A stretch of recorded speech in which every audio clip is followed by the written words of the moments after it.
What's up, Nanner? It's 2 for Tuesday today. Actually, it should be 2 for Monday, and it's not even Tuesday, it's actually Wednesday, unless we're in the Eastern time zone. So, I suppose if you watched this, and it was before 1 o'clock Eastern time, I would have traveled back in time. Blows your mind, doesn't it? But we're talking about something else that has to do with time. That's right, you guessed it. The show, Once Upon a Time, the pilot episode. I watched this show because the Lost Writers have something to do with it, and you know how much I love Lost. I'm going to say this show has great potential, and that's pretty much all I'm going to be talking about today. Because, to be honest, the show, I don't know what the show is going to be, but I have a lot of aspirations for what the show is going to be. And you can't exactly react to something that, you haven't got a good feel for it yet. You can't judge a book by its cover, and this is just the cover, or rather the back cover. It's just setting the stage, it's setting the setting for everything. Setting the setting. Wow. It's got the thing about taking fairy tale characters and putting them in real life situations with real life emotions and real life motivations. And taking even the villains and putting them in real life situations. Applying all the things in modern society to them. That's a really interesting idea because they're the exact same character. They have the exact same flaws. It's just that they're more relatable to us, if you know what I mean? At least I hope that's what it is, but, I'll cut it some slack since it's the pilot episode. I'm pretty sure we'll know by next week what this show is going to be like, and if I'm going to be doing these reviews every week. Because I don't want it to be some sort of kiddish drama, because it was a little melodramatic. Rumpelstiltskin had his creepy, cackly voice, and the queen was a little bit overdramatic. All your happy endings will be mine. And I just, I wasn't into that. I'm into the seriousness part of it. I'm into something that I can really relate to, that I can say, hey, that could happen in real life.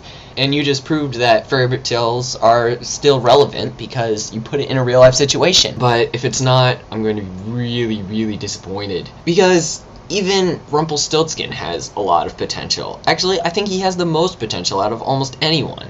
Because he's the landlord and everything, and you can just see where he can take that. You can redeem him, or anything. Anything could happen, you know what I mean? It just has to be acted out the right way. I just really hope the writing gets better, but I'm gonna cut it some slack, since it's the pilot. I don't like the pillowiness of the writing, cliche and chalky it is. I predicted several times, actually, what the next line was gonna be while I was sitting there watching the episode. You can ask Michael, he was sitting right there, listening to me predict the episode. I'm not thrilled when I can do that. With Lost and the X-Files, it's not like I can just pull a cliche line out of the air and have it be the very next line. You have to convey a cliche idea without saying the exact cliche. You know what I mean? That's what makes good writing. It's the stuff where the person knows what you're saying, but you took them on a different route than they've been on before. And that's happened several times in this first episode, and I hope it doesn't happen that much more. I just want it to be a good show. I have such high expectations for it, which means I'm probably going to be let down in a lot of those expectations. It's just, how hard am I going to be let down? This show has almost infinite possibility, because how many fairy tale characters are there? There are so many. If you could write a show about every single character and take their character's flaws and nuances and turn it into a moral of a story, you could keep the show going for seasons and seasons. I hope it's not a one-season story arc, if you know what I mean, because that would just be boring. I don't want a novel. I want literature. I want something that I can say, yes, there's a real point there that I can apply to my own life. I don't want to just be entertained, because I won't be entertained if there's nothing there for me. I don't want this to be a kid's show.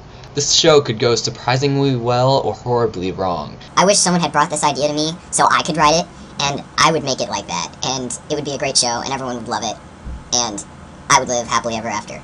Haha, fairy tale reference. One more complaint I have about this show is Henry. Henry seems to be a guide, and he can't be a guide that I can respect. He's a 10-year-old kid, and I can't respect him if he's not in a respectable position. I need him to be Samwise Gamgee, not Gandalf. I hope that their formula is good and is entertaining, because if it's not, I'm not going to watch this show. That's all I had to say about this episode. I'm looking forward to next week, and I hope things turn out the way they're supposed to be. I'll see you later, Nanner, and there isn't a catchphrase for this show. If anyone wants to see Nathaniel's reaction, you can see it in the description down below. Bye!